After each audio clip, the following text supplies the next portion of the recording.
Welcome to Behavioral Grooves. I'm Kurt Nelson. And I'm Tim Houlihan. Today, we are thrilled to speak with Dr. Wolfgang Linden, a psychologist and professor who spent over 40 years teaching and researching human behavior. His new book, The Illusion of Control, A Practical Guide to Avoid Futile Struggles, tackles one of the most pervasive challenges we face, our tendency to exhaust ourselves trying to control things that are fundamentally out of our control. Yeah, Wolfgang brings a unique perspective to this conversation. He's lived all over the world. He speaks 6 different languages, and he has this wonderful ability to make complex psychological concepts accessible without dumbing them down. And that's really good for Tim and me, right? Yeah. And I say, when we talked about the triangle, this emotion, thinking, and behavior, you'll listen to it if you listen to the episode and find out more. It really crystallized for me. And his comments put that all together in a really meaningful way. Absolutely. You know, what I loved about our conversation with Wolfgang was the central premise of we end up spending way too much energy trying to change other people. And in so doing, we forget how much power we actually have if we were only focused on what we can control, which is 2 things that he outlines. One is our own behavior, and of course. And then second thing is where we direct our attention. So it's not what we avoid paying attention to, but it's where we actively choose to focus our attention. Right. So I should give up trying to change you, right? Is that what? Because it's only leading to frustration. Oh, God, I get so frustrated. You just don't do this, right? No. No, you are absolutely right. And I think that distinction is crucial, right? The distinction about where we direct our attention and not what we avoid paying our attention to. That distinction, I think, is really cool. And he makes it very practical as well. Together, whether it's dealing with stress, managing relationships, or even something as simple as repeatedly entering a password that doesn't work. Wolfgang gives us a framework for recognizing when we're digging ourselves into a futile struggle that we're just going to get stressed about. And more importantly, when it's time to, as he says, throw away that shovel. Oh, man, that made so much sense to me. Throwing away the shovel. Okay, we also got into some fascinating territory around health, the costs of control in our relationships, of course, and even how to think about life goals through the lens of what you'd want people to say about you at your funeral. That was powerful. I like that part. Yeah. Okay, so sit back and relax with a good old cup of staying in your groove and out of the grind in our conversation with Dr. Wolfgang Linden.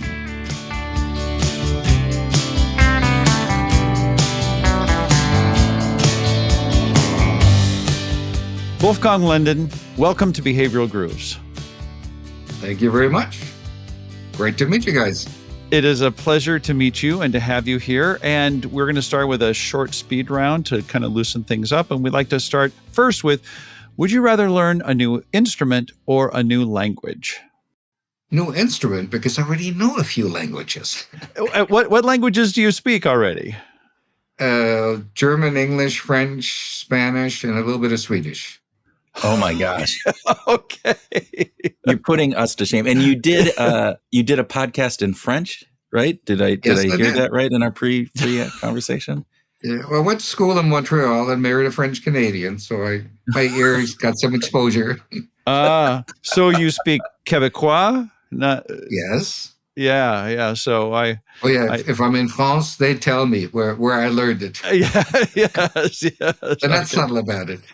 No, that's not the worst. Okay. What do you have an instrument come to mind, by the way? What new instrument would you prefer to do? I learned a little bit of guitar and a clarinet as an adult. Actually, I'd like to get back to clarinet playing. It's a beautiful instrument, and I just love the sound.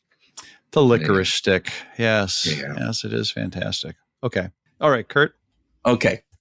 Are you a coffee drinker or a tea drinker or something else? Coffee.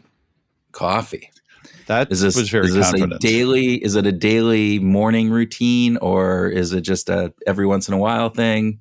What is it? One quite laced cup in the morning, and that's it. I get one a day, but that's my kickstart. I like that. Okay, third speed round question. Which are we more in control of? Our emotions or our environment? Emotions more than environment, but we're not that good at the emotions part either, and we should talk a bit more about that. We are going to definitely talk more about that. Absolutely. All right. Kurt? This is the last of our speed round questions here, and I'm choosing between two, and I'm kind of going back and forth. So I'm trying to figure out which one. I'm going to go with this one. It was a subtitle within your book. Are feelings a friend or an enemy? Yes.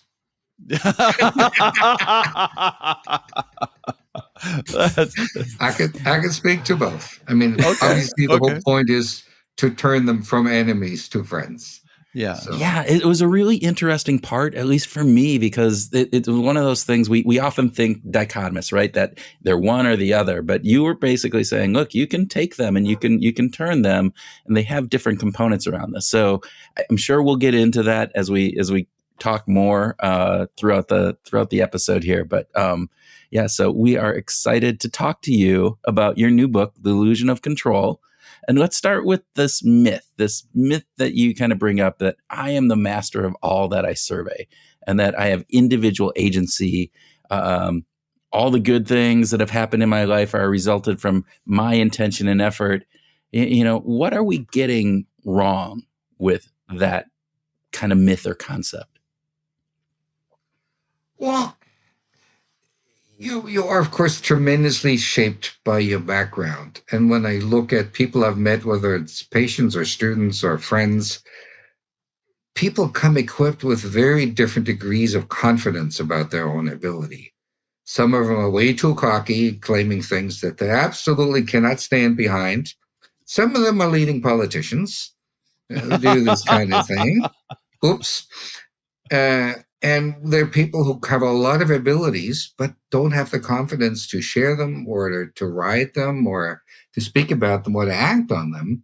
So, and I mean, even if I look around and among the people that I know, it's really important that you hit that middle of the road where you're just a little less confident than you're able. I think that's the golden point. Yeah, but we do have some agency, though, right? Absolutely. I make, I try to make the strong point that you can do two things. You can control your behavior and you can control what you pay attention to. You cannot control what not to pay attention to. This may sound twisty, but it's the way it is. If you think long and hard about, no, I can't do this, I shouldn't do this, this becomes an absolutely vicious cycle and it just gets perpetually worse. And the longer you do it, the more you create a groove that you can't get out of. So what you can do is distract attention, do something else. If you can't fall asleep, do not lie in bed and just rotate the same ideas some more and some more and some more. Get out and do something else. If your kids are fighting like crazy left and right, don't necessarily try to get to them, try to understand their feelings or whatever. Just distract them, get them going on some other activity. Yeah. And that works. Distraction is great. At a mild level, you can distract from pain. I mean, there's a certain amount of pain that you cannot distract from, but a small amount you can distract from, and life is easier if you manage that. Yeah, and I love that. I love this concept of focus. Like where we focus is where, our attention is, and then that drives a lot of the emotion and behavior subsequent as we're going in there. The concept of that pain part I've experienced myself, where I've had a twisted ankle that just is painful, but I can get all of a sudden watching a movie and that pain just disappears until the movie's over, and then suddenly somehow that pain reappears, and I'm like, But at least you got 2 hours worth. exactly, right? You get that. I do want to go in because in the book you talk about this triangle of emotion, thinking, and behavior. And I think you alluded to behavior as one of those things that you can control. Can you talk a little bit about that triangle and specifically what you can do about the behavior and then subsequent how those 3 pieces interact? Yeah.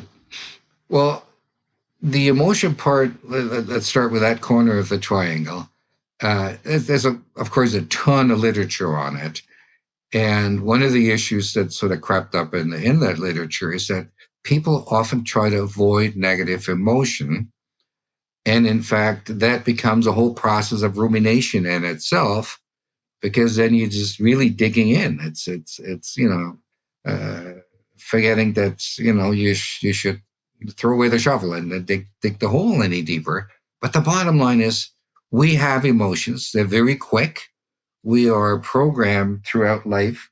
Very early life programming is absolutely critical in how we respond emotionally to situations.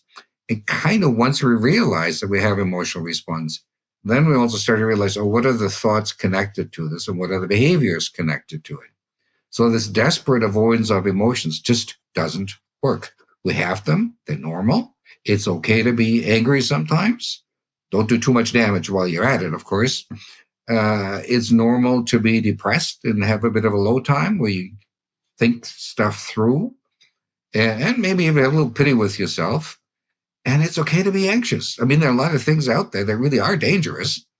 And you have to spend some time and effort to figure out which ones are what's excessive anxiety that really isn't that bad and what is perfectly dangerous and to stay away from. And there are variations on this theme. It's like I've always been scared to ride a motorcycle, and I don't have any intention of changing that because I think those things are darn dangerous. Yeah. And that's okay. Yeah, I don't need to ride a motorcycle. Yeah, totally. And you talked about this in the book about like, all right, I can be anxious about going up and talking to my teacher or my boss at work or somebody, yet I can still do that behavior. And the behavior itself then you can then reassess the thoughts and the emotions, and because you're doing it. It's the basic of cognitive behavior therapy. So did I get that right? Is that correct? Absolutely. Yep, absolutely. And I mean, a standard part with depression therapy is here you have a person who's withdrawn, who doesn't do much with other people, who thinks very little of themselves. So clearly they have actively taken away all the activities that were enjoyable. Mm. So it's much easier to get them to do something at a behavioral level that might bring enjoyment, then turn it around and say, well, first you have to learn how to have fun. No, you engage in the behavior to activate the rest. So just by going and doing something with friends, call up a friend and say, I just have a need to, get out of the house and have a cup of coffee, a beer, whatever. Hopefully you have friends that you can do that with. That's a great step just to break out of that cage, right? So, and yeah, kind of a fake it till you make it model. Yeah. Yeah. It's not a bad concept. It's really, no, it's really not. I love the subtitle of the book, A Practical Guide to Avoid Futile Struggles. Man, like that Kurt's laughing because like that speaks to me, Wolfgang. That really speaks to me. I would love in my life to avoid futile struggles.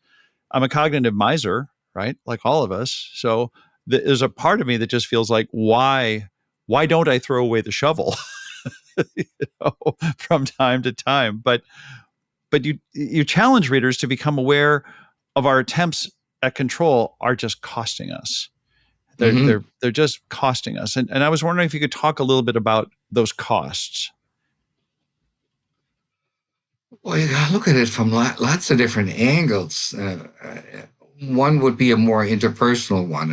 If you're trying to control other people, to get them to do something that will improve your quality of life, you may actually ruin those relationships, which you otherwise, would have a chance to enjoy. Yeah. So, and who wants to be controlled by somebody else? Yeah. It's not really a popular theme.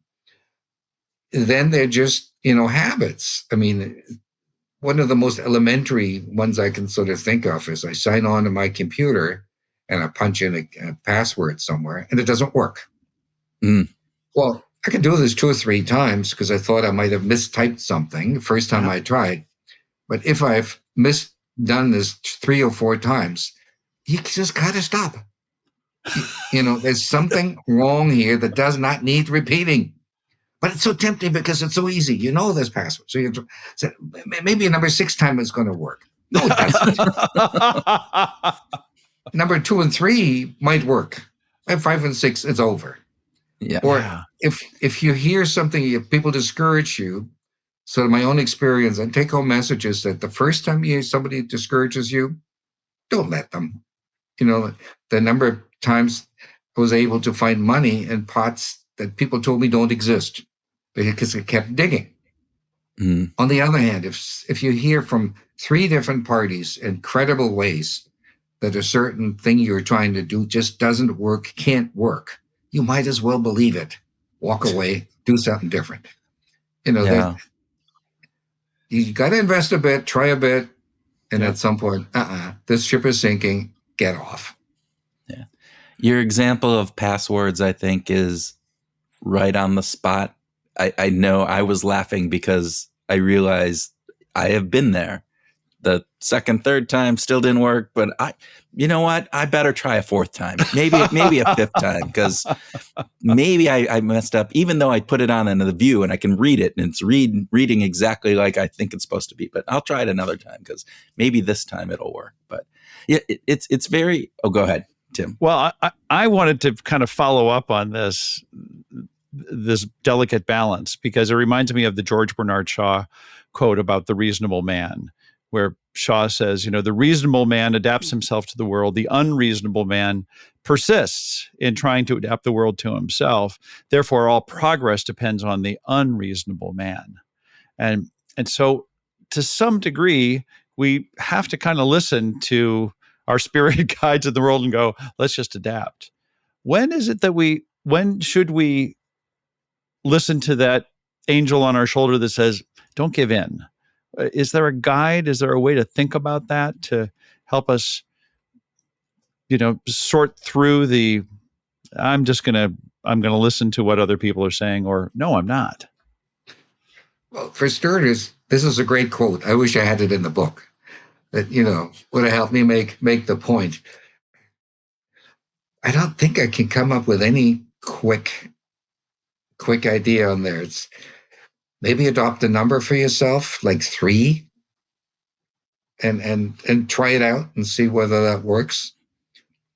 I think it was interesting though, because Wolfgang, you talked about this idea of, like, if it's yourself, you can keep going. If you're telling yourself you can't, but then you decide you can do that. And then even if you get one naysayer, all right, you know what? They have their own perspective. It's when you get that, group of people who you value, that you say, yeah, they can be there. And we've talked with Annie Duke about her book Quit, which is one of these pieces where people, the premise of it is that we quit at the wrong times. We either quit too soon or we quit too late. And there's this element of making sure that you're not giving up too early. And that happens quite a bit. But, the predominance is that we quit too late. And so there is this component of saying, as an individual, how do you, take on some of those challenges that are facing you, that, all right, I'm going to go out and try to change the world. But there are some indications that you should just, call it quits. And oftentimes, at least from what Annie is saying, is other people who know you, understand you really well. They're the ones who are telling you. So listen to them to a certain degree. I think that's a great point because I keep, and I think that's because I'm a psychologist, thinking about what are other people's motivations, right? Are they interested in helping me or are they just strangers? And so if I have a really good friend, then by definition, I will trust that friend's judgment, you know? And so actually there have been scenarios where in a circle of friends, somebody has a new partner and somebody said, what do you think? Should I marry that woman? And a really good friend, an honest one, might say, no, what's wrong with you? Don't go there. And I mean, this person there's nothing to gain, right, from being honest with you. Yeah. Yeah. Yeah. But if that friend who knows you, knows your life story, and knows your habits and whatever says, yeah, I think you guys are a good fit, it means something. Right? With Yeah. strangers, totally different story, right? So Yeah. I don't know. I go on the telephone to call a telephone company and complain about my plan that it's too expensive, and I don't get a good answer. Well, I could either go to the competition or I said, let me talk to a supervisor or the person that operates a special line about people who want to drop out of the company. And then you might get a different answer. Again, you heard it 3 times, you might as well believe it. Somewhere in this 2 to 3 to 4 range is I think where it's at, and understanding what's the motive of the person who you're talking to. I think that's a great heuristic right there. That's a great way of thinking about it. Hey Groovers, we want to take a moment away from our conversation to thank you for listening to Behavioral Grooves. If you enjoy the conversations we're having and want to help us keep the groove going, here are a few simple ways that you can support the show. First off, subscribing to our Substack is a great way to stay connected with us between episodes. The weekly newsletter provides you with cool insights that are beyond the episodes, and they get delivered straight to your inbox. And if you haven't already, leaving a review or a rating of the podcast on a platform like Apple or Spotify or YouTube helps other curious minds discover us. And there's 2 great things about that. 1, it gives us a boost, and 2, it costs nothing. And it only takes a second, but it makes a huge difference for us. Plus, we love hearing from you, so don't be shy. Leave us a review or give us a quick thumbs up. We're coming up on 500 episodes, and we're doing this because we love the conversations we have with our guests. Yeah, we also want to do it because we love bringing you insightful, behavior-changing content every week, and we hope that some of those insights will help you find your groove. I'm curious about health applications, specifically like sleep, obesity, addictions. To what degree are these kind of health issues related to control?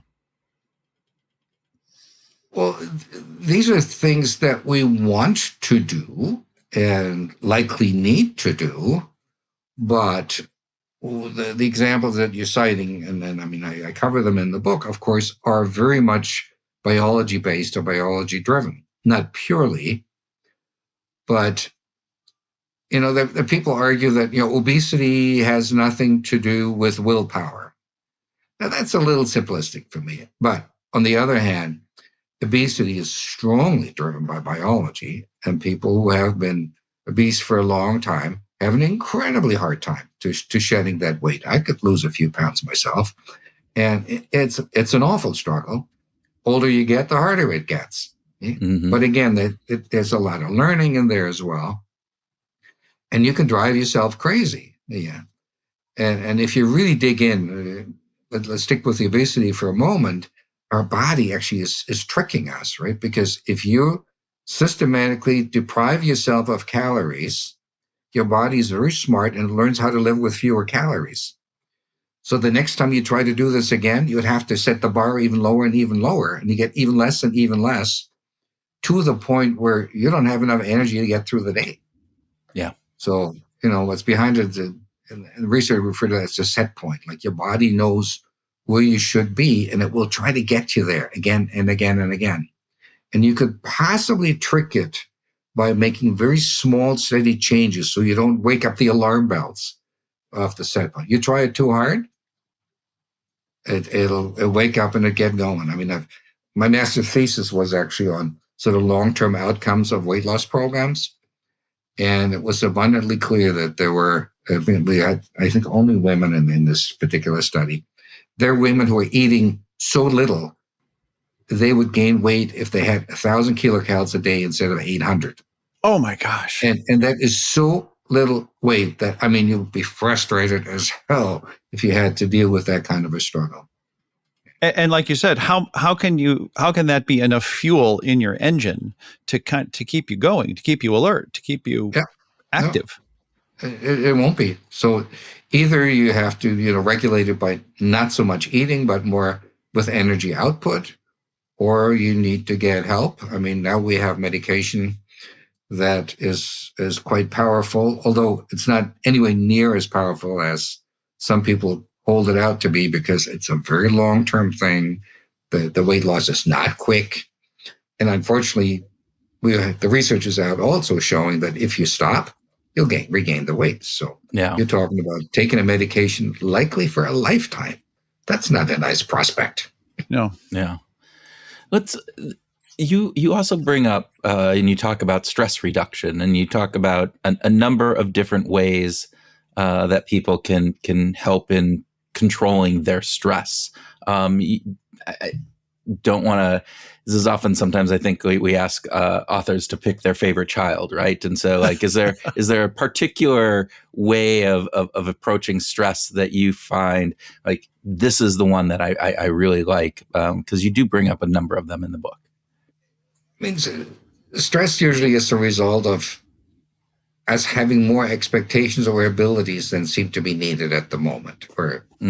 So, but for me, it's really important that you have an idea about what is important in your life.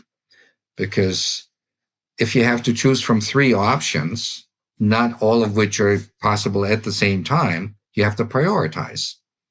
But that priority setting has to be part of your value system or your life goals, right? So if it's really, really important to be an honest person with integrity, then sometimes that tells you that this is the more important decision to make, rather than the shortcut that gets you more money or some response that you want, but that really is not in line with where you want to go. Mm. And I have one psychologist colleague who I quote in the book as well, Stephen Hayes, who at a workshop, I had organized that workshop. It was giving the example of ask people, this is a therapy kind of question, but you can ask it to anybody. What do you want people to say about you when you're dead? Like if somebody has to give the eulogy, right? Do you want them to say that he busted his chops to make a lot of money? Or that you tried the best you could to raise your kids with, the limited money that you had, and that you actually overcame a lot of hurdles in your life? If you can answer that question, then you have a guidepost, right? So the next time you have decisions to make, is it A, B, or C that I do? And you look at your own values and goals, it's B. Yeah. And then it's really not stressful anymore to discard A and C, because there's a big picture here. I love that, because it's one of the, I think what Kurt and I see is a lot of people struggle with that alignment, with aligning the world that they're living in and the things that they're doing and how they're spending their time with who they are, their deepest sort of true self or core values. And I love this heuristic, this question, this therapeutic question, to have an end of life goalpost as a way of measuring what you're doing now. It's the Alfred Nobel, right? It's the Alfred Nobel who, like they mistakenly had said that he was dead, and he saw his obituary, in the paper. I don't know that one. It changed his life. Yeah, that's why he started the Nobel Prize, is because he was ammunitions. He created gunpowder and sold it and was wealthy. And he came across a newspaper that said he had died, and it was actually his brother. But they wrote it about him. And from that perspective, it like set this light bulb off in him to say, that's not how I want to be remembered. I want to be remembered not as this person who, sold dynamite and allowed people to die in wars and various different things. I want to be known for peace. And obviously you can get from that the Nobel Peace Prize and other prizes that subsequently came, and he changed his life. It really woke up in him the sense of, I got one more chance of living a life, the right kind of life that I can be proud of. Yeah. Yeah. The book brings up a lot of challenging situations, right? And sort of challenges some underlying, myths and issues that we have. But there's also a real sense of optimism. Is it fair to say that you have a deep sense of optimism about being able to, for us, general humans, to work through this? I do. I think you're picking on something that is part of me, and but I just don't like it when people have expectations that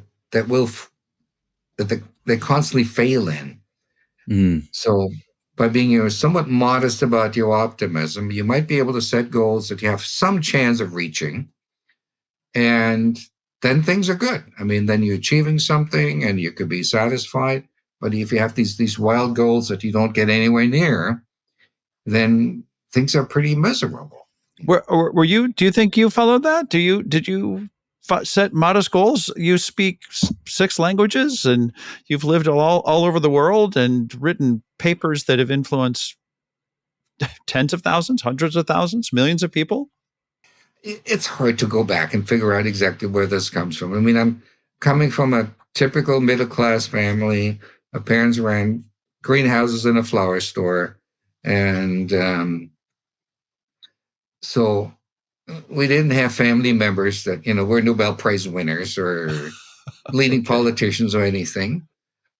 But somehow my family, my parents, my environment had me believe that I have ability and agency. And I've gone with it. And so one piece of life advice that I've often been asked about is, well, if you have great opportunities, say yes. If somebody says, okay, here's a free course that you could take, it takes a bit of effort, but it's free and you might learn something. You can say yes to it. I mean, you don't say yes to every stupid thing. You're like, let's see how close you can get to the edge of the abyss and see whether you fall in. No, you don't need to say yes to that one. Okay. Or say yes to like Tim asking me to do a podcast or something like that. You don't have to say yes to that, right? Between you guys. So, and I mean, the environment matters too, right? Because when it comes to language learning, for example, first of all, I didn't have a choice. The high school I went to, you started with English in grade 5, Latin in grade 7, French in grade 9. Okay? That's just, we didn't ask. Nobody asked us whether we wanted that or not. But then at the university, I did up to the master's in Germany. There are no tuition fees. This is a hard concept to understand. So I could take whatever courses I wanted at no expense other than my time. And I thought, I want to do something different. I don't want to do only psychology because it makes me too narrow-minded. So I'd take a language course or philosophy or anatomy, which actually turned out to be very useful for a psychologist. Yeah. So it's look around, look at those opportunities and say, what can I add to my life that makes things interesting without excessive, cost. And I mean, once you're on the move, the more things in reach, the more ideas, the more interesting people, and more interesting people become more interesting role models that you want to emulate. But you have to put yourself out there. Yeah, I love that. I think there's some real wisdom in this component. And I remember doing I was a guest on a podcast, and they, in the conversation, they were asking, well, what drove? And I said yes to things. That's where it was just, if there was an opportunity, I said yes. It was, and sometimes it was foolish. I mean, I was in over my head in a few things, but it wasn't. There were never yeses of like getting to that, as you said, the edge of the abyss. There was never any physical danger. There was only reputational or business type of failure that I could put TikTok myself hadn't been in. invented yet, so you didn't need to put it on a camera. Right? Exactly. Fortunately. So there's something about that, and if you take that and know that you can say yes, and some of those are going to work out wonderfully. Some of them they'll be just right. That happens as well, and some you might even like. I never want to do that again. But that's a learning. All of those are ways to learn, not only about yourself but how you fit into the world. And I think that's really important when we're thinking about these types of things. So. There was no question there. It was me pontificating as we go. Tell us, we'd love to get your thoughts, Wolfgang, on being in your groove. Here on Behavioral Grooves, we talk about people finding their groove, people living in their groove, some kind of an extended version of flow that's more rhythmic. It's got some highs and lows. What do you think about that? You've written about being stuck in a groove. Well, the thing is that if you're in the right groove, then I suspect you consider it the right groove because you're productive, you're socially embedded, you got emotional satisfaction out of it. So I couldn't see any darn reason for why you want to get out of that groove. However, there are plenty of times where you're in a groove where you don't quite realize that you miss things that are over in the other groove. And if you start thinking about them, watch a few other people, what they do and how much enjoyment they get out of life, you realize, I could do different things. I could do a bit of experimenting. And I mean, it's simple things. Like many people go to a restaurant that they like and they order the same food item all the time. And I can't tell you why, but I've never been that person. I go all over the menu. I want to have the most exotic things. I am not going to go to a restaurant and order something I know how to cook. I order something I don't know how to cook. And maybe bring an idea home for, cooking my own stuff. But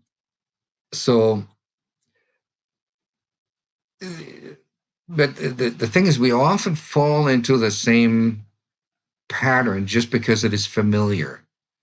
It's like with people who are not so good at choosing partners, and I had a number of those in therapy situations.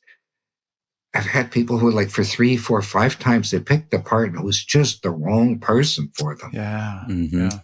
And as somewhat together we figured out, okay, this is what you're looking for. But 3, 4, 5 times in a row, you talked about the heuristic here, right? What's the right number? You picked the wrong one. How does that happen? Well, the way it happened, and some of the patients that tell you really, they teach you, they instruct you on what the story is. They say, well, when I met the new person, this was so familiar. So I fell into this trap of wanting to go after the same person, and I'd forgotten how that familiar ended up. But at the beginning, it was just, I was at ease. I know this. And then there's a situation saying, no, the moment you meet a new partner who, has certain characteristics and makes you feel at ease, is the one to run away from. So, it has to be somebody who offers a very new flavor. It could turn out not to be a good one. I don't know. Yeah. But try it.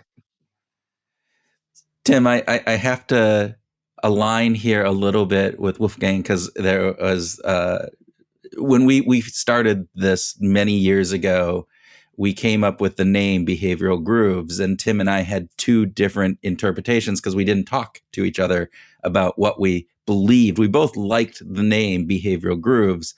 Tim was thinking it was about behavior and music, grooves being groovy and kind of getting into a groove like you do in a musical component. I was thinking about it more in what you're saying. It's the behavioral grooves, the patterns that we follow, the ways that we are, the habitual components that we have in our lives. So Kurt, you're sucking up to the guest here. You're sucking up to the guest. Finally, somebody agrees with me, and I'm feeling validated here. So thank you very much. Yeah. I mean, clearly, when you gave me a chance to talk to you guys and get something out on behavioral grooves, it directly just connects with the book. There's a section in it on it, right? It So is, Yes. this is cool. I mean, this is my voice piece, my mouthpiece, This is my megaphone. yeah, let us be your megaphone. Absolutely. What we talked a little bit about this before, but is there something in the book that you're like, I'm not sure when I talk to some people about the book if they're really getting this golden nugget, and I want to make sure that they get that. Wolfgang, is there something that you've noticed in your conversations with editors or anyone reading the book? You go, gosh, this is really precious, and I just want to make sure that they get that. Well, there is a sort of a subtitle. Like when you put a book proposal together, you're often asked to give a one-sentence description of the book other than just the title. So it's an expansion of the title. Mm-hmm. And that simply was, people spend way too much energy trying to change other people. And in that process, forget to realize how much power they have if they exploit their own abilities and control the things in their own life that they can control. So that's the big picture message, out there. And I mean, the book, may look pedantic to somebody because I'm really trying to build it up as this is a problem if you don't do it right. These are the opportunities. This is how you can apply it. And so I really think it's a book that you can't just read bits and pieces. Then you're missing the whole construction. It's kind of like, it's like a house, right? Mm-hmm. So you read the third floor and the annex and the garage, then you don't see the house. So you really have to, follow, this is the foundation, this is the main stuff, this is the decoration. So the bits and pieces approach would really miss out on what I was trying to achieve. You have to take the whole thing. Yeah, I love that it's greater. It's not the parts are individual. There's a summation around that. But I really like what you talked about it. That the one line about we spend too much time thinking about changing others or controlling others, and if we took that energy and focused it back in on ourselves, our lives would be demonstrably better. Is that a fair statement from? Am I capturing that essence? Yeah. And I think not only that, I think also the other people will like you better. So you have more friends. If you don't run around all the time trying to change others, let them be. They say, oh yeah, I want to be friends with the guy who's allowing me to be myself. All right. Tim, I'm sorry. I'm just saying that right out now. I'm sorry for all the controlling things I've been trying to do for you for all these years. Here we go. Lesson learned. Water under the bridge. More maybe a typhoon under the bridge, but Wolfgang, we like to play a little hypothetical game here. And imagine if you were on a desert island and you had a listening device that you could have two musical artists on. You get their whole catalog, but you can only have two musical artists on it. What two artists would you choose to take with you on that desert island? One would probably be a classic like Bach or Schubert. Just somebody sort of giving me a safe environment in which to kick back, and not meant to provoke huge emotions, just be pleasant, harmonic,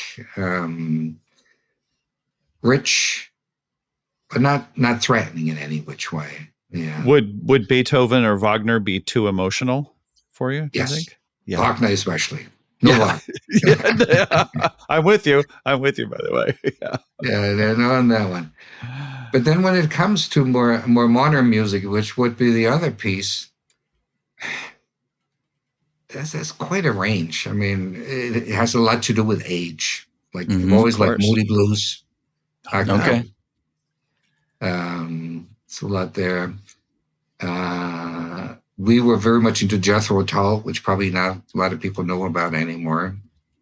Oh, But also because they're really beautiful musicians. Yeah. I've been to two concerts, and it was one of the few concerts where they didn't just play pieces. They played a piece, and then they shifted, they metamorphosed from that one piece to the next by just reducing it down to one instrument. That instrument did the change, and it flowed into the next piece, and that Mm. and that sort of went all the way through the concert. So that I always found impressive, but it has to do with context, right? It's like I went to one concert with the Rolling Stones in Vienna, and I was really disappointed Wow. because they were good, but as a pre-band, it was Billy Preston, who I didn't know about. Oh, They were better than the Stones. wow. So Wow. it has so much to do with mood of the day, and how musicians themselves operate on that particular day. I'm sure they have good and bad days. I certainly had good and bad days as a teacher. Um, But I've it's had that interesting. happen. Oh, go ahead, Tim.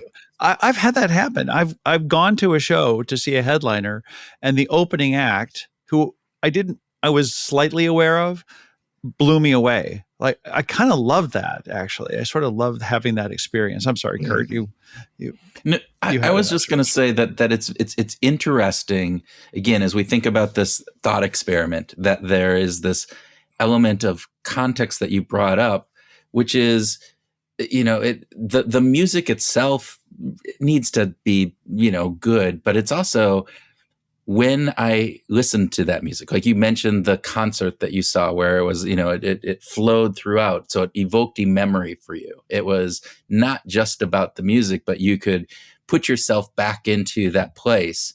And I think there's a lot of that when we ask this question almost every single episode. And people often go back to music that was from a younger time in their life, a formative time in their life. And part of that, I think, is that, all right, I'm going to be there alone. I'm going to be on a desert island, and I want to relive or have that emotion that I can bring to this from those memories that are being taken. So Is that an act of control, Kurt? Is that what is there? I didn't actually think about that, but dude, no, maybe. I don't know. Well, I let's think ask the expert. I think we have to tie it to brain development. I Yeah. mean, I'm sure you've heard this or you know this very well already, but especially men are a little slower with neocortex development than women. And we need to more or less mid-20s to get that going, to finish up that project. And the kind of music that I attach to is the one that, was part of the process of finishing that neocortex development. Yeah. So So after that, it simply doesn't have the same impact anymore. how Yeah. old were you when you saw Jethro Tull and I'm sure Ian Anderson was just 22, amazing. 23. Yeah. Yeah. I wasn't finished with neocortex development.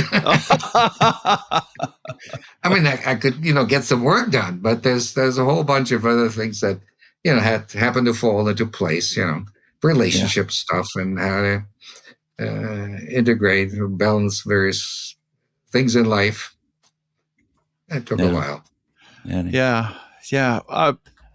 We are so grateful for the time that we've had today, Wolfgang. Thank you so much for being a guest on Behavioral Grooves. That was a lovely conversation. We enjoyed it greatly.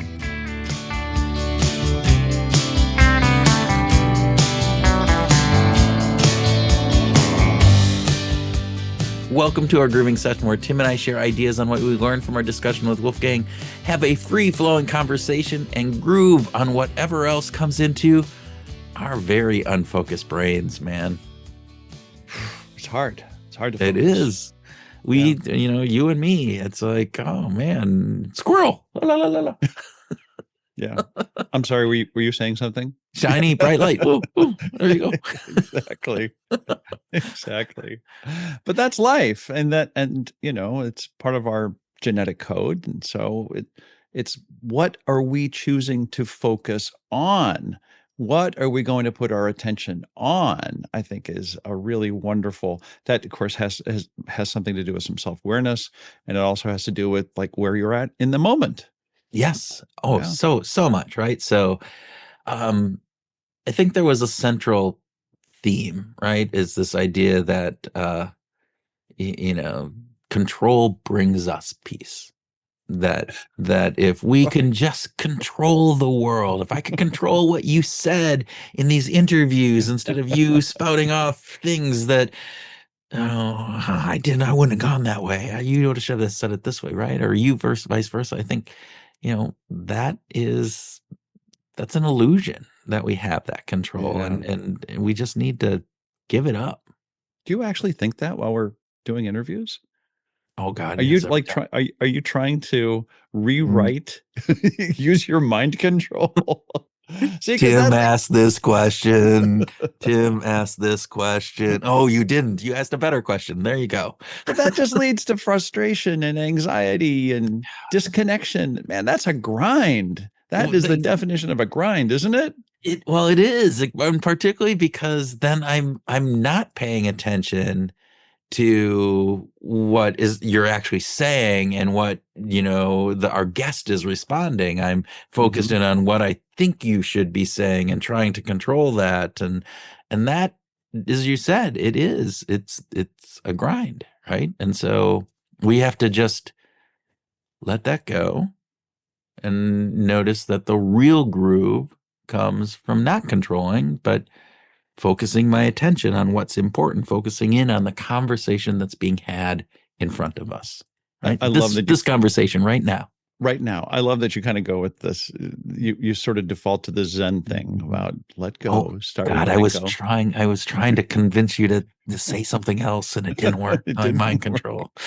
So it is weird that we have this paradox, right? That our genetic code seems to say, if you're in control, life is going to be better. I'm the master of all I survey. And No, yet the reality is life is actually better off when we let go of that. I mean, yes, this is it's kind of a funny slash ironic thing that there are a lot of world religions that focus on, you know, let, I grew up in a Christian Catholic world. Let go and let God, right? yes, You're not the master. Like God has a plan for you, and yet how many people who believe in that really endorse that and deal with and live it. It's hard. It's really hard to live in that space of I don't control everything because yeah. our genetic code says I want to control everything. Well, and Wolfgang brings in this really great component, right? Is that we are shaped by our backgrounds. We're shaped by the people that we grew up with, the community, Yeah. our biology, right? Yeah. The emotions that we're feeling at the moment that we don't know where they came from impact how what we do. So all of that comes into this idea that we're in control. And it's Yeah. like, no, we've been programmed. And sometimes you have to let go of that programming. So, That is it. And this illusion of control, I just have to make a note because in going back, Linden didn't come up with this. This goes mm-mm. back to Langer in 1975. Like there's been a lot of research on this for a long time to try to sort of tease apart what are the issues aligned with this illusion of control. And I think that Wolfgang Linden has done a great job of making it salient in his book. Um, Also, I just want to emphasize this idea. The second thing that he talked about was the fact that we're not going to be so good about not thinking about the thing that we're told not to think about. Oh, I'm not going to think about that, Tim. Good. Okay. What the am I not thinking about? the pink elephant. Just don't Oh, think about yeah. the pink elephant. Don't Yeah. think about that pink elephant. Okay. Yeah. Don't think about the The white polar pink bear. elephant. Yeah. Yeah, well, Yeah. yeah. Polar bear. So Yeah, of course it's right there, but we can direct our attention to say, I want to focus on something else. And this idea of focusing on something and say this is going to it's not just going to occupy my attention. I'm going to actually get into this. I'm going to read something that will engage me. I'm going to listen to a piece of music that will engage me. I'm going to sit down and do some work that will engage me. And right. And So those are positive ways out of it. it's redirecting, it's pivoting, it's taking that idea of not trying to not think about it, but replacing that with something to focus in on. So you can control where you place your attention, right? You can actively choose. So you're, talking about a pink elephant, and I can actively go, I'm going to actually think about a white polar bear and go into my white polar bear component of this, right? So I'm not thinking about that. What was it? A pink elephant? I'm thinking of a white polar bear, so I can't. I also wanted to call attention to the fact that towards the end of our conversation, Wolfgang brings up this idea of being stuck in a groove. And if someone is stuck in a groove, we call that a rut, or yeah, you get stuck in a rut, right? That's the definition of you going around and around and you can't get out. It's a rut. Yeah. Or a grind, It is a grind. Right. But in our world, Kurt, in yours and my world, we talk about a groove as a positive thing. Yeah. Right. It's nomenclature. It's just, It is. Yeah. But I think it's important, right? So when we do get stuck in that rut, when it's over and over and that grind is just tearing us down, that's where, again, it's like, where are we focusing? Where can we refocus, right? And it's finding that right groove for you, one that aligns with the values that you have, making sure that the relationships that you have are being positive and supportive, and making sure that you have realistic goals, that they're not too easy, not too hard. They are in that Goldilocks realm of goals, and that's when flourishing happens. So yeah, agreed. Our idea of groove is also not about rigidity. It's about fluidity, right? It's about a sense of rhythm. Yeah. Yeah, right. my What was movement was that the robot? rigid. Okay. That was rigid. I am programmed to respond. Yeah. I don't know what got into me today, man. It's one of those days. Yeah. Okay. All right. So finding your groove isn't about control. What if it's not about control, Tim? What's it about? Not control. This- How about this? It's about curiosity. I like that. How about that? Yeah. And noticing where your attention goes, and then gently nudging, steering it towards what matters, right? That's the groove. Yeah, Right. like the less energy that we expend trying to control a situation that is uncontrollable, the more time, the more energy, the more focus we have for connecting and creating and growing. That's not a loss of power, it's a redefinition of it. Yeah. And I think with that redefinition, I want to thank you, listeners, for joining us on this episode of Behavior Grooves. And we hope that you can redefine your sense of control and take some of Wolfgang's ideas this week to go out and find your groove, not your rut, your groove.